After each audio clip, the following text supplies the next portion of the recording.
শ্রী গুরু ভাগবত দ্বিতীয় খণ্ড, রচয়িতা ডক্টর চন্দ্রভানু শতপথী। পর্ব 201, গুরুর দয়া এবং ভক্তদের কার্যকলাপ।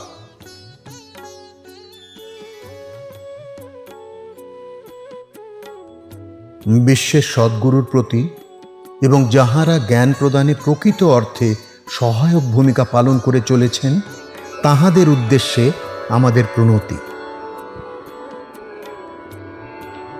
কাজের লাগে নর জীবন, কাজ থেকে কৃপার জনম, কৃপার সাথে কাজ জড়িত, একের অন্যের পরে আশ্রিত।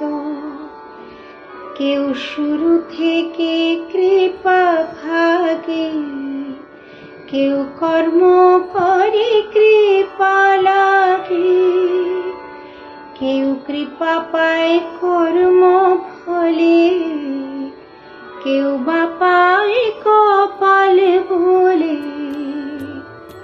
মানব জীবন বিভিন্ন কর্তব্য পালনের জন্য নির্ধারিত। মহৎ কর্মকাণ্ড ঈশ্বরের আশীর্বাদ নিয়ে আসে। ঈশ্বরের করুণা একজন ব্যক্তির কার্যকলাপের সাথে জড়িত এবং এগুলি পরস্পর নির্ভরশীল। কিছু মানুষ প্রথমে দয়া লাভ করে, কেউ কেউ ঐশ্বরিক করুণা লাভের জন্য কিছু কার্য সম্পাদন করে, কেউ কেউ তাদের কার্যকলাপের ফলে করুণা লাভ করে এবং কেউ কেউ স্বয়ংক্রিয়ভাবে করুণা অনুভব করে। যখন গুরুর কৃপা ছড়ে, শিষ্য ন্যস্ত কর্ম শেষ করে। যবে রোগী প্রতি কৃপা ঝরে, যে আরোগ্য সুখ লাভ করে। পার্থির ইচ্ছার দান স্থূল, যথা তৃষ্ণার তোর লাগে জল। শ্রী গুরু প্রাপ্তি ইচ্ছা যাহার, ভক্তি সম্পদ প্রাপ্ত তাহার। যখন শ্রী গুরুর ঐশ্বরিক করুণা প্রবাহিত হয় তখন এটি সেই কার্যকলাপ বা সেই কারণ সম্পন্ন করে যার জন্য এটি আবির্ভূত হয়েছিল। যখন রোগীর প্রতি করুণা প্রবাহিত হয় তখন রোগী স্বস্তি লাভ করে। একজন পার্থিব মানুষ স্থূল দান গ্রহণ করে ঠিক যেমন করে একজন তৃষ্ণার্ত ব্যক্তি জল পান করে।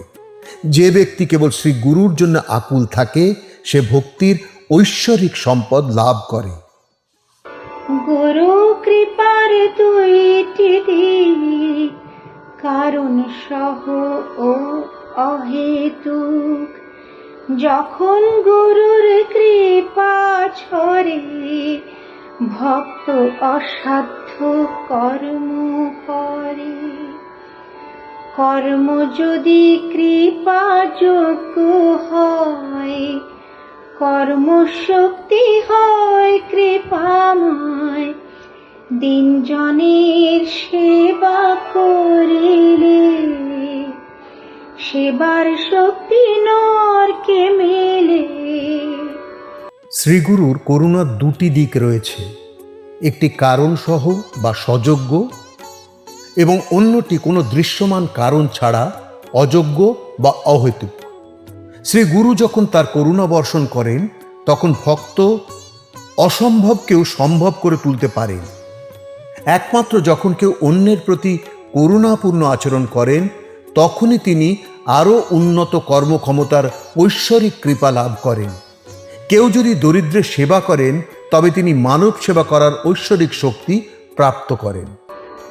সদ্গুরুর পূজা করিলে গুরুর কৃপা অবশ্য মেলে।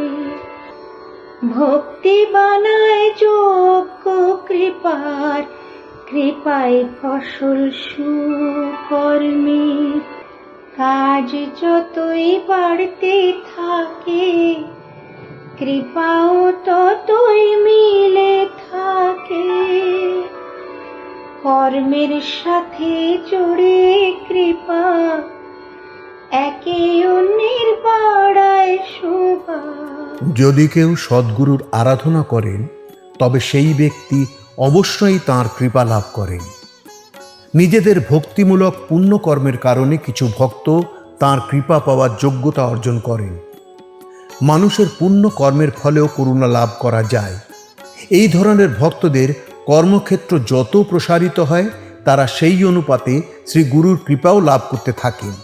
এইভাবে ঈশ্বরের করুণা এবং মানুষের কর্ম একে অপরের সাথে সহজাতভাবে যুক্ত, একটি থেকে অন্যটির উৎপত্তি ঘটে।